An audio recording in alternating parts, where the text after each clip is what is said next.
Kung hihingi ka ng sign sa Diyos, kung binigyan ka, tanggapin mo, magpasalamat ka.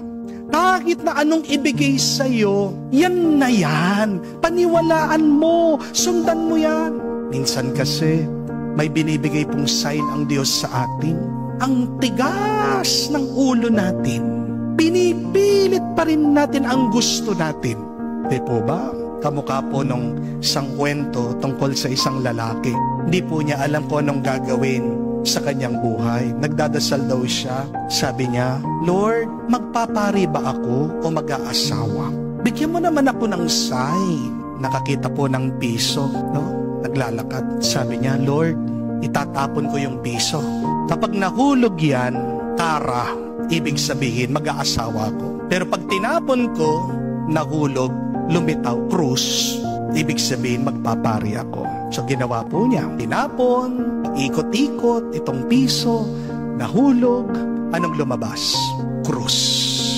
Nung ibig sabihin, magpapari siya. Alam niyo, sabi niya, nagdasal ulit, Lord, trial lang yun na. Isa pa sabi niya. Anong ibig sabihin? Ayaw talaga niyang magpare, di po ba? Gusto talaga niya mag-asawa. Bakit pa siya humihingi ng sign? Kasi ang gusto niya, sumang-ayon ang Diyos dun sa gusto niya. Di ba ganyan tayo? Aminin niyo. Nagdadasal tayo, meron na tayong desisyon meron na tayong gusto. Gusto lang nating sumang-ayon ang Diyos dun sa gusto natin. Pero ang tanong ko, sino ba talagang masusunod?